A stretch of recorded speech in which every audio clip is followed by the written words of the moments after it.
اور ان کو جھڑک بھی نہیں، ان کو جھڑک بھی نہیں، بلکہ کیا کہا؟ وَقُلْ لَهُمَا قَوْلًا كَرِيمًا، وَقُلْ لَهُمَا قَوْلًا كَرِيمًا، اف بھی نہیں کہنا، جھڑکنا بھی نہیں، بلکہ نرم بات کرنا، ادب والی، پیار والی، ایسی بات کر کے ان کے دل میں خوشی اتار دے، ان کے دل خوش ہو جائیں تجھ سے۔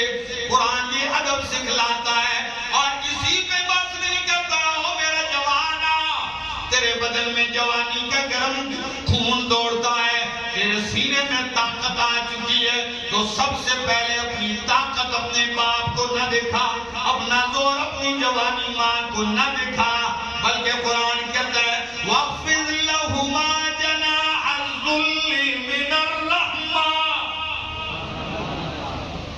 ایسے نہیں لگتے تو کہہ دو سبحان اللہ، سے مزہ نہیں آئے گا۔ لوگ کہتے ہیں روشنیوں کا شہر، کچھ تو جاگو بھائی، روشنیوں کے شہر میں اندھیرے نہیں کرنے۔ فرمایا وَاخْفِضْ لَهُمَا جَنَاحَ الذُّلِّ مِنَ الرَّحْمَةِ۔ اس لفظ پہ غور کرنا اور قرآن کی بلاغت کو دیکھو، اللہ کی قسم آسمان کو چھو رہی ہے بلاغت۔ وَاخْفِضْ لَهُمَا، جھکائے رکھ ان دونوں کے لیے، جناح الذل، اللہ اکبر، نرمی والے پر، نرمی کی وجہ سے پر، تو جناح کیوں کہا؟ بازو نہیں کہا، ہاتھ نہیں کہا، حالانکہ انسان کے ساتھ پر ہوتے ہیں کہ ہاتھ ہوتے ہیں؟ پر تو پرندے کے ساتھ لگے ہیں، تو جناحین کا لفظ نہیں استعمال کرنا چاہیے تھا۔ آپ کہیں گے اس میں حکمت کیا ہے؟ فرمایا وَاخْفِضْ لَهُمَا جَنَاحَ الذُّلِّ مِنَ الرَّحْمَةِ، تشبیہ دی ہے، جس طرح پرندہ، اس تشبیہ کو سمجھو گے مزہ آئے گا، جس طرح پرندہ پروں کو اوپر کرتا ہے تو اڑتا ہے، لیکن جب وہ اسے نیچے کر دیتا ہے تو بلندی سے نیچے کی طرف پرندہ آنا شروع کر دیتا ہے۔ ایسا ہے کہ نہیں؟ اڑتا ہے تو پر ایسے مارتا ہے، لیکن جب نیچے اترتا ہے تو پر کیا کر لیتا ہے؟ سکیڑ لیتا ہے، ٹھیک ہے؟ فرمایا تو ان کے سامنے اوپر جانے کی کوشش نہ کر، بلکہ بلندی سے نیچے آنے کی کوشش کر۔ ان کے آگے تو جتنا بھی بڑا افسر بن جائے، کبھی کبھی ماں باپ ایسے بھی ہوتے ہیں، بعض کچھ کو گزارا کرتے ہیں، کچھ سخت بھی ہوتے ہیں۔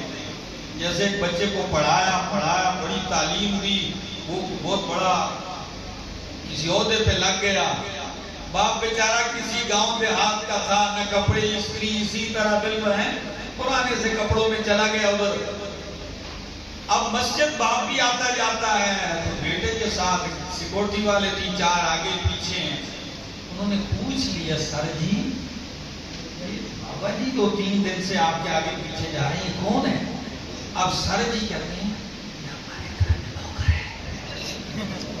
آہستہ سے ان کو کہہ رہے نوکر ہے، یہ کہے گا کہ ابو جی اب تو ہیرو جائے گی، کیونکہ تو بالکل سادہ ہے۔